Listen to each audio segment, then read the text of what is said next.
Hello and welcome to the channel. We are doing a final summary here on our full playthrough of Star Ruler 2.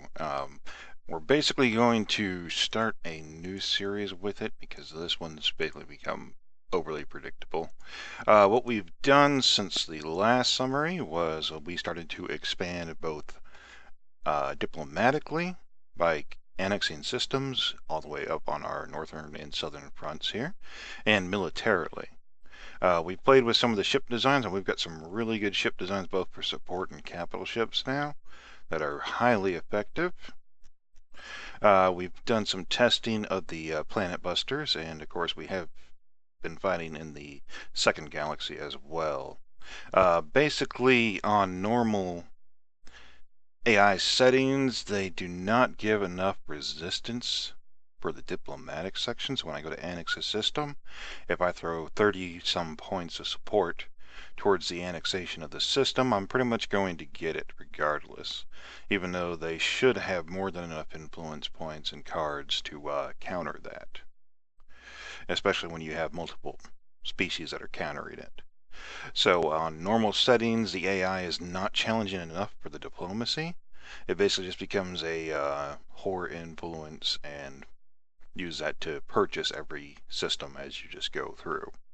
And of course, militarily is actually a lot slower than diplomatic as far as capturing a system.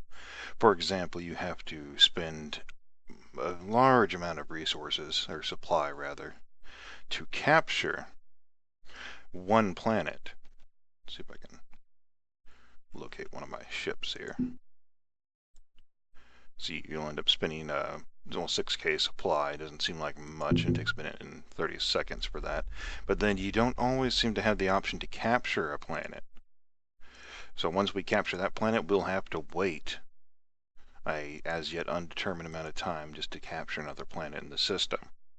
Now that just may be because of bugs, or that may actually be the way the game is designed.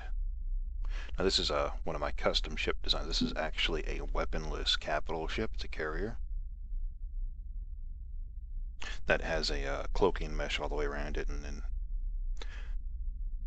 neutronium armor, of course, and it has shields as well. And we'll go over that in another video.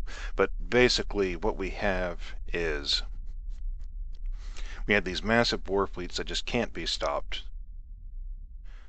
and they just mow through these systems. Just one of these fleets is enough to take out this system and any fleets that were supporting it. Of course, they had station defenses on each of these planets, but the range is such that I can hit them all from where it is. So they've already been wiped out. But the point is that the annexation, the diplomatic annexation of planets and systems, is a lot faster than the military advance. So hopefully they will balance that out. Maybe have some sort of a resistant population whenever you capture a system militarily. And that way you will actually have pros and cons to it, of course. And of course they still need to make it where it's faster to actually capture it. I even built a custom capital ship design that has a significant amount of supply. I believe it's 1 million supply, just to capture planets faster, and it hasn't really seemed to actually be that much faster.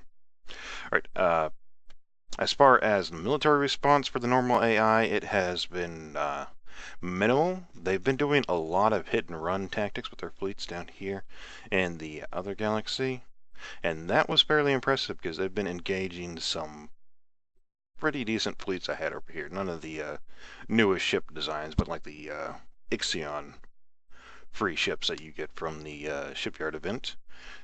They've been fighting across this galaxy, and the biggest thing I've run into is the lack of supply. The older model ships have been dying down with supply, especially the Ixion ships. They just run through their supply so fast. So you definitely want to upgrade your designs for your default ships early on to have at least one supply block on the actual ship, whether it's a gunship or a beamer or missile ship. That way you can increase dramatically the amount of supplies that you actually carry in your fleet. Like I said, we're going to end this now because it's just going to be tedious at this point. Just to go through, finish capturing the spiral, and you go through and capture all of this. There is no challenge. And at this point, it's already been won. So we are basically ending the series. As you see, we've been using the stellar generators to put more stars here and just building up our core section here. We'll touch on a few different things in other videos, but it's pretty much a summary of what happened here is we just started capturing both politically and militarily, and nothing has been able to stop us. We've basically declared war on almost every species now, just to have a challenge, and even our single little system on its own here has not been taken from us.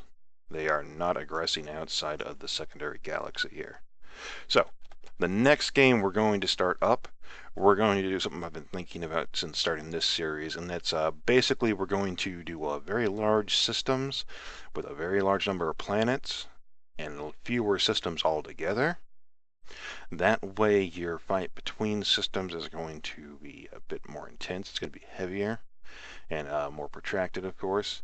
And what that should do is it should make our reliance both on political and military action a lot more important than it has been on the normal AI settings. We're also, of course, going to increase the AI settings to try to find more of a challenge for it. And we're also going to increase the remnant levels up to their maximums. That way there are natural fleets to impede progression for everybody. And see how that works out. Alright, so this is going to be the end of this Let's Play here, since there's really just no point in dragging it on for another 12 hours of gameplay just to show you guys capturing all of this. I hope you enjoyed the series, and I hope you'll enjoy the next one that comes up. And we're also going to definitely touch on ship design, since we've gone through a lot of changes on that and have actually got it working pretty good now. Alright, well thank you for your time, and as always, have a good day.